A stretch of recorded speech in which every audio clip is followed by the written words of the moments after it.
written without headers, flowing seamlessly like a short novel narrative. The moment Ruby found the lipstick stain that wasn't hers, the air left the room.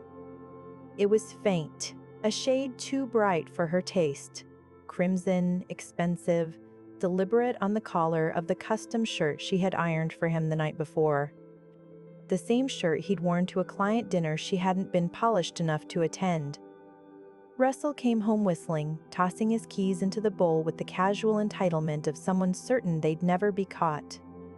He didn't notice Ruby standing in the doorway until she spoke his name. "Who is she?" He blinked slowly, like he was calculating odds. "Don't start this, Rubes," he said. "You know I love you, but you've changed. You barely make time for us anymore. Always chasing something you don't even have a title for?" Translation: You're still figuring yourself out. I can't be dragged down by your uncertainty. Ruby had met Russell in their early 20s, both fresh out of business school in Chicago. He was the top sales recruit at a logistics firm, the kind of man who shined under spotlights. She was sharp, strategic, but less loud about it. Russell liked that balance, her stability against his ego. But over the years, his career ascended while hers plateaued. She hopped between mid-level marketing jobs and startup gigs that promised titles but never delivered security. He began calling her the idealist. At first playfully, then with increasing condescension. When she pitched business ideas at dinner, he listened politely, then changed the subject to his next promotion. That night, the lipstick night, she didn't cry. Ruby only watched as Russell sputtered half apologies about loneliness and pressure and being with somebody who understands success. Words like knives made dull by overuse. Then he said the line that shredded whatever was left. "You'd understand, Rubies, if you were on my level." Something inside her, small, quiet, invisible until now, hardened. He didn't see the shift. But one day, he would.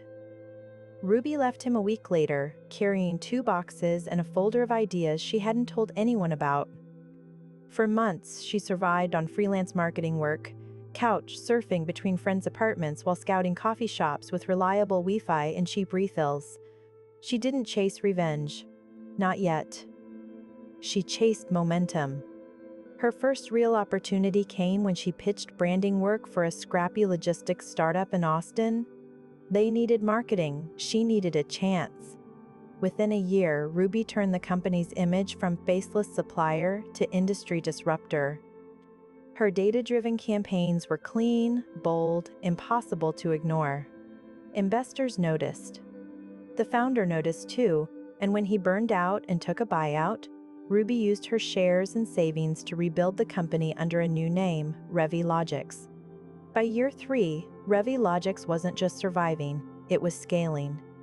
Ruby became a name whispered in conference rooms, a strategist with flawless instincts and the endurance of someone who'd already buried failure's corpse twice. Her transformation wasn't cinematic. It was sleepless, spreadsheet crowded, caffeine-fueled.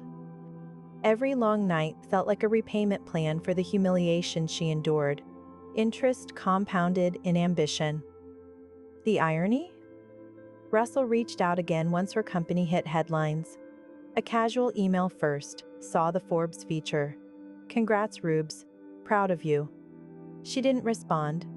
In her world now, pride was currency she no longer spent on people who couldn't afford it. 2 years later, Ruby was invited as a keynote speaker for the Midwest Business Summit in Chicago. The same event Russell's firm, now struggling after a failed expansion, was co-sponsoring. She didn't plan to confront him, but when she stepped onto that stage, lights glinting off her tailored navy suit, she saw him in the front row instantly. Still handsome, still confident, but with the faint tightness around the eyes of someone clinging to a story that stopped selling years ago.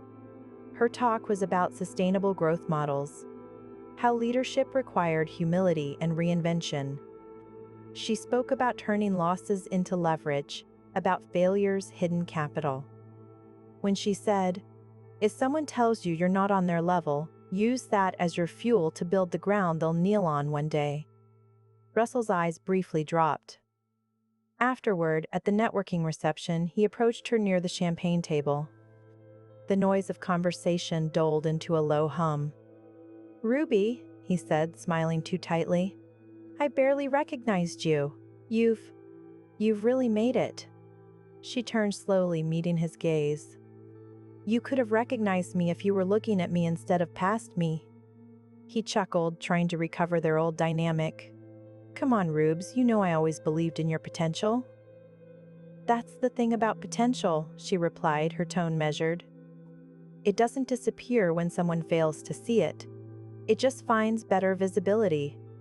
He shifted uncomfortably, catching the attention of a few nearby executives who glanced between them. Russell looked for an escape line: humor, charm, apology. Nothing landed. He finally confessed what she already knew. His company was on the verge of acquisition. Cash flow problems, contract disputes. He needed partnerships, fresh capital, someone whose name carried weight. "I was thinking maybe Revilogix could help you?" Ruby finished. "Funny. You never liked me playing rescuer." His smile faltered. "Business is business."